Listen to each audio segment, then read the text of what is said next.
Olá pessoal, tudo bem com vocês? Eu, como sempre, bem com a vida, tá bom? Então vamos falar sobre o que interessa, Vasco da Gama. Alguns amigos aqui me perguntam, por que você não fala da política do Vasco?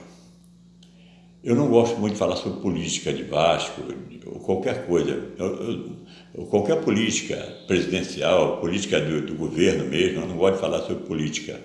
Eu gosto mais de falar do clube.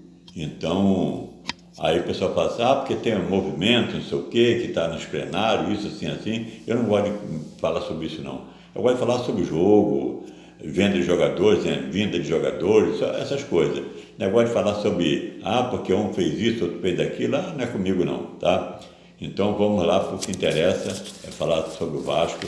O Vasco tem um problema sério pela frente para resolver, tudo por culpa do técnico do Vasco, né, que colocou aquele time contra o Madureira. Madureira é um time daquele cascudo. O Vasco botou um time de juniores, botou dois não juniores e 9 juniores para jogar. Aí depois foi expulso um juniores, depois ele tirou um que não era juniores, que é o Jabá, e colocou outro junior. Então passou a ficar com um só que não é juniores, que é o goleiro. O resto foi tudo juniores. Aí o Madureira, não é dizer que o Madureira dominou o Vasco, não, que o jogo foi horrível. Foi um jogo péssimo, o jogo foi feio pra caramba, por dois lados, tanto o Vasco quanto o Madureira. O jogo foi horrível, eu achei o jogo péssimo. Mas o Marcelo Cabo quis fazer isso, né? Agora, se o Vasco tivesse saído com um empate, o Madureira é que tinha que partir para cima, porque o Vasco se classifica com 2 empates.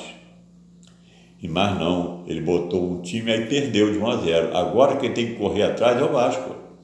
Então o Vasco, segundo a informação que eu tive, vai vir com força máxima, que já não é tão máxima assim, né? Então, mas o Madureira vai fazer o quê? Vai botar presidente, supervisor, tudo na defesa, vai botar lá o time todo. Então vai ficar os 11 na defesa e não vai partir para frente, ele vai tentar enrolar o jogo, porque ele se classifica com empate e ele só vai na frente quando tiver numa boa. Bem, eu imagino isso, né?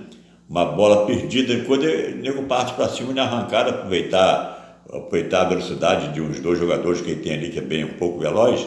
Então o restante é que o Vasco, quem tem que correr atrás é o Vasco.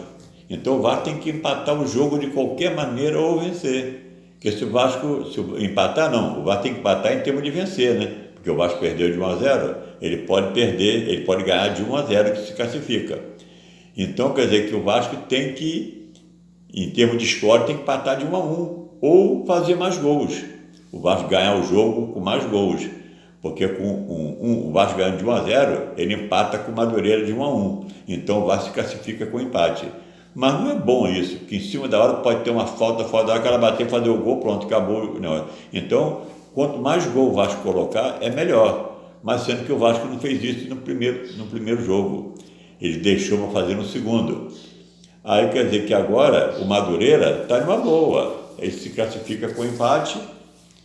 Então, se ele empatar o jogo de 0-0 e está classificado, aí quer dizer que quem tem que correr atrás é o Vasco. O Vasco tem que começar o jogo alugando do meio de campo para frente e sufocar até marcar pelo menos um gol, entendeu? Então, eu acho o jogo meio difícil para o Vasco, mas enfim, né, espero que o Vasco vença, vamos correr atrás, vamos torcer para que faça os gols necessários, basta um, mas podendo fazer mais é melhor que garante, né?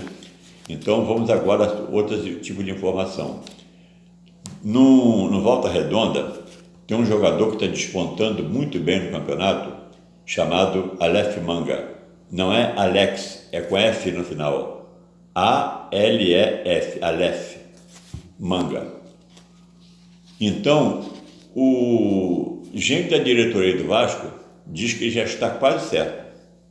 O pessoal da diretoria do Volta Redonda diz que até agora não se conversa, falou sobre o negócio, mas não voltaram a conversar, nada. Então, esse quase certo pode ser duvidoso. Então, mas fazer o quê? Eles dizem que esse Aleph Manga está praticamente no Vasco, então, quando acabando o campeonato agora, aí, porque ele vai vir para o Vasco para disputar a Copa Brasil e a Série B, né? Então, aí ele tomara que ele venha, que ele é um bom jogador, sabe? É um bom jogador. Eu acho ele melhor do que o Cano, mas estão dizendo que ele vai vir para ser reserva de Cano, então eu acho que talvez ele não venha ao Vasco por causa disso, porque ele é titular no Volta Redonda. Ele vai sair de um time titular para ser reserva, então tudo bem, mas vamos ver, né? Agora, em relação a pessoas que estão acidentadas no Vasco, o Vinícius, ele ficando bom, o Vasco deve empurrar ele para frente, que não vale nada também. Estou falando como jogador, não como pessoa que eu não conheço. Então, ele como jogador, ele é muito fraquinho, ele pode ir embora. Ele está em tratamento ainda, ele não tem nem data marcada para voltar. E o problema é que ele machucou, ele quebrou o nariz e operou o nariz.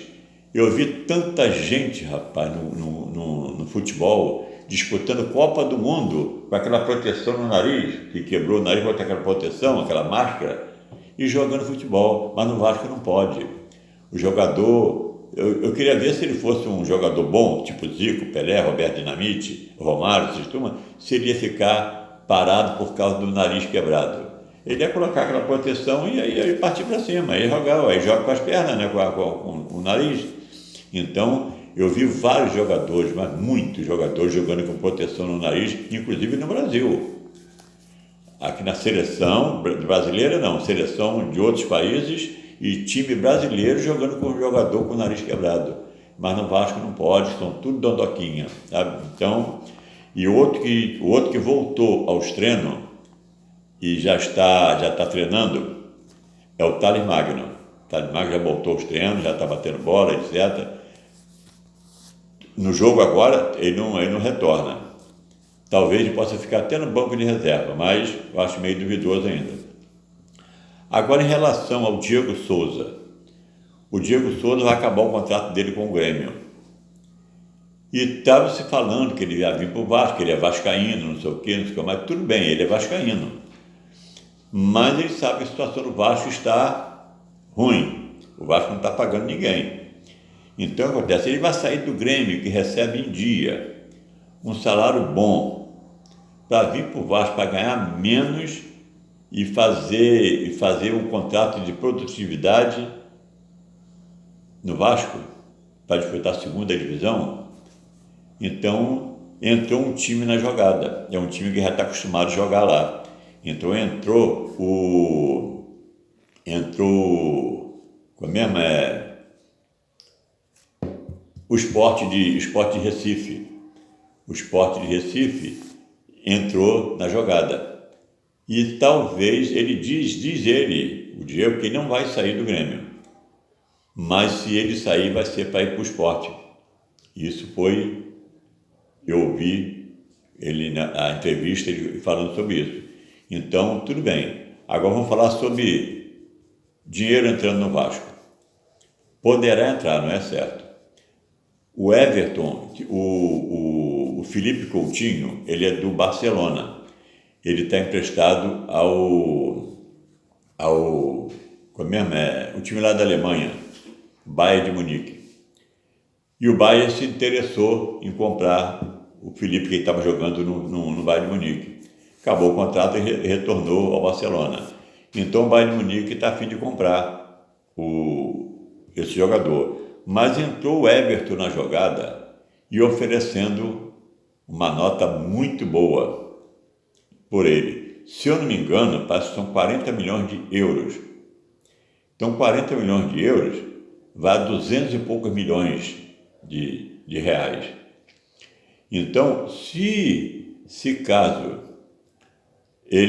o Vasco for vendido, o Vasco vai pegar uma porcentagem de 2,5% em relação à venda. Então, quer dizer que o Vasco vai pegar aí uma nota boa, 5 milhões, dependendo do que for vendido, 5, 6 milhões, está entrando, se caso for negociado, que já está quase fechado o negócio. Então, o Vasco vai pegar uma granazinha boa. E ele pegando a folha salarial do Vasco, no momento, está na faixa de 2 milhões. Ele pegando 6 milhões, vai dar para pagar mais ou menos umas três folhas salariais ou 2 e pouca, por aí. Eu não lembro quanto fica a folha do Vasco. Até em torno de 2 milhões e pouco, a 3, por aí. Então, o Vasco, se pegasse, deve ser uma faixa de 5 a 6 milhões que o Vasco vai pegar, então vai dar para pagar 2 meses de salário tranquilo o time do Vasco, tá bom? E não esqueçamos que sábado o jogo do Vasco é em São Januário e o jogo vai ser 4 horas da tarde, tá bom? Esse jogo passado foi 3h15. Agora, esse próximo vai ser 4 horas da tarde. Tá bom, amigos? Não esqueça, lembrando novamente a vocês, porque eu tenho notado que vocês não estão dando like, vocês estão só vendo. E eu preciso muito do like de vocês. Chega naquela mãozinha, dá um toquezinho em cima, é só isso, não paga nada, é de graça. Para vocês, não custa nada. Para mim, tem um belo valor. Porque quanto mais like vocês derem, mais meu vídeo será espalhado para vascaínos. O YouTube faz isso. As pessoas dos clubes, Vasco, Flamengo, Botafogo, o que for, botando like, o vídeo é espalhado para a torcida. Então, quanto mais like vocês derem, mais meu vídeo será visto pela torcida, tá bom? Então, ó, e também tem aquele escrito em vermelho assim, tá? Inscreva-se. Ali dá um toquezinho em cima, do lado vai aparecer um sininho, você clica em cima, aí tranquilo. Tudo que eu fizer aqui, vocês serão notificados. Ó, chegou algo novo. Aí vocês vão lá dar uma olhada, tá bom? Então, ó, fica com Deus, abração e até o próximo vídeo.